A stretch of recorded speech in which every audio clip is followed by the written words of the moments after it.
ನಾವು ಬಿಜೆಪಿಗೆ ಹೆದರಲ್ಲ, ಬಿಜೆಪಿಯನ್ನು ಒದ್ದು ಓಡಿಸ್ತೇವೆ. ಕಲಬುರಗಿಯ ಉದ್ಯೋಗ ಮೇಳ ಕಾರ್ಯಕ್ರಮದಲ್ಲಿ ಖರ್ಗೆ ಗುಡುಗಿದ್ದಾರೆ. ಇಡಿ ಸಿಬಿಐ ತೆಗೆದುಕೊಂಡು ಹೋಗಿ ಸರ್ಕಾರ ಕೆಡವಲು ಯತ್ನ. ಕರ್ನಾಟಕ ಕಾಂಗ್ರೆಸ್ ಸರ್ಕಾರ ಕೆಡವಲು ಕೂಡ ಮುಂದಾಗಿದ್ದಾರೆ. ನೀವು ಹುಷಾರಾಗಿರಿ, ನೀವು ಒಗ್ಗಟ್ಟಾಗಿರಿ. ಸಿಎಂ ಸಿದ್ದರಾಮಯ್ಯ ಡಿಕೆ ಶಿವಕುಮಾರ್ಗೆ ಖರ್ಗೆ ಎಚ್ಚರಿಕೆಯನ್ನು ಕೊಟ್ಟಿದ್ದಾರೆ, ವಾರ್ನಿಂಗ್ ಕೊಟ್ಟಿರುವಂತಹ. ED enforcement directorate, CBI, central bureau investigation ಎರಡೂ ತನಿಖಾ ಸಂಸ್ಥೆಗಳೇ ಸ್ವತಂತ್ರ ತನಿಖಾ ಸಂಸ್ಥೆನ, ಇಂಡಿಪೆಂಡೆಂಟ್ ಇನ್ವೆಸ್ಟಿಗೇಷನ್ ಟೀಮ ಅಥವಾ ವಿಂಗ? ನೋ, ಸೆಂಟ್ರಲ್ ಗವರ್ನಮೆಂಟ್ ಅಧೀನಕ್ಕೆ ಬರ್ತವೆ.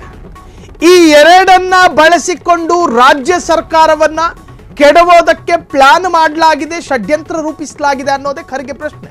ನೀವು ದೇಶಕ್ಕಾಗಿ ಏನು ಮಾಡಿದ್ದೀರಾ? ನಾವು ಬಿಜೆಪಿಗೆ ಹೆದರಲ್ಲ, ಬಿಜೆಪಿಯನ್ನು ಒದ್ದು ಓಡಿಸ್ತೇವೆ. Kick out.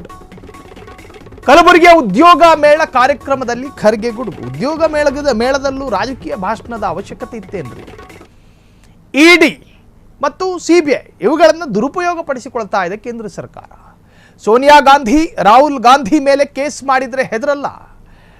ನೋಡಿ, ಜವಾಹರ್ಲಾಲ್ ನೆಹರು ಅವರ ಮಗಳು ಇಂದಿರಾ ಗಾಂಧಿ, ಇಂದಿರಾ ಗಾಂಧಿಯ ಪುತ್ರ ರಾಜೀವ್ ಗಾಂಧಿ, ರಾಜೀವ್ ಗಾಂಧಿಯ ಧರ್ಮ ಪತ್ನಿ ಸೋನಿಯಾ ಗಾಂಧಿ, ಸೋನಿಯಾ ಗಾಂಧಿಯ ಮಗಳು ಪ್ರಿಯಾಂಕಾ ಗಾಂಧಿ, ಪ್ರಿಯಾಂಕಾ ಗಾಂಧಿಯ ಗಂಡ ರಾಬರ್ಟ್ ವಾದ್ರಾ.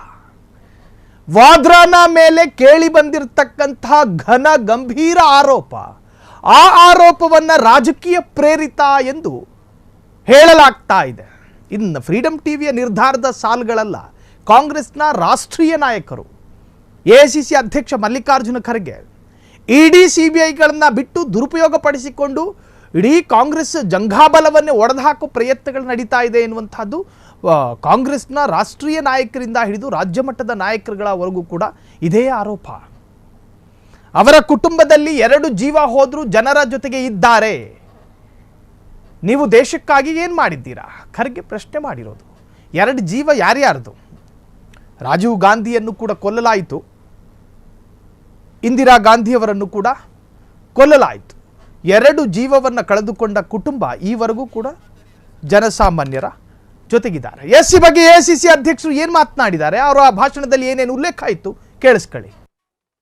ಕೇಂದ್ರ ಸರ್ಕಾರ ಒಂದು ಮಾಡ್ತದೆ, ಏನು ಯಾರ್ಯಾರು ಮಾತಾಡ್ತಾರೋ, ಯಾವ್ಯಾವ ಪಾರ್ಟಿಯಲ್ಲಿ ಸ್ವಲ್ಪ ಪ್ರಮುಖ ನಾಯಕರಿದ್ದಾರೋ ಅವರಿಗೆ ಇಡಿದಾಗ ಹೆಂಗೆ ಹಾಕಬೇಕು, ಸಿಬಿಐ ಹೆಂಗೆ ಅವ್ರ ಮೇಲೆ ಕೂಡಿಸ್ಬೇಕು, ಸಿಬಿಸಿ ಹೆಂಗೆ ಮಾಡಬೇಕು, ಇದ್ರ ಕಡೆ ಅವ್ರ ಗಮನ ಹೆಚ್ಚಿಗೆ. ಈ ನ್ಯಾಷನಲ್ ಹೆರಾಲ್ಡ್ ಪೇಪರ್ 1937ನಲ್ಲಿ ಪಂಡಿತ್ ಜವಾಹರ್ಲಾಲ್ ನೆಹರೂಜಿ ಅವರು ದೇಶದ ಸ್ವಾತಂತ್ರ್ಯಕ್ಕಾಗಿ ಜನ ಹೋರಾಟ ಮಾಡಲಿ ಅಂತ ಹೇಳಿ ಅವರು 3 ಭಾಷೆಯಲ್ಲಿ ಈ ಪತ್ರಿಕೆ ಸ್ಟಾರ್ಟ್ ಮಾಡಿದ್ರು. ಒಂದು ನ್ಯಾಷನಲ್ ಹೆರಾಲ್ಡ್, ಒಂದು ಕೋಮಿ ಆವಾಜ್, ಇನ್ನೊಂದು ನಮ್ಮ ಲಕ್ನೋಲಿಂದ ಹಿಂದಿಯಲ್ಲಿ,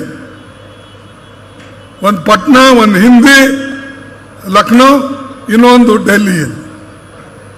ಇಷ್ಟು ಕೆಲಸ ದೇಶಕ್ಕಾಗಿ ಮಾಡಿದಂಥ ಸಂಸ್ಥೆ ಮೇಲೆ ಇವತ್ತು ಇಡಿ ಕೂಡಿಸಿ ಶ್ರೀಮತಿ ಸೋನಿಯಾ ಗಾಂಧಿ ಅವರ ಮೇಲೆ ಮತ್ತು ರಾಹುಲ್ ಗಾಂಧಿ ಅವರ ಮೇಲೆ ಚಾರ್ಜ್ ಶೀಟ್ ಹಾಕಿದ್ದಾರೆ. ಇದು ನಾಚಿಕೆ ತರ್ತಕ್ಕಂಥದ್ದು ಅಂತಕ್ಕಂಥ ಮಾತನ್ನು ನಾನು ಹೇಳ್ತೀನಿ.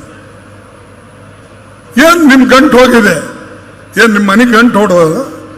ನೀವು ನಡೆಸಿದ್ರೆ ಅದು ಏನು?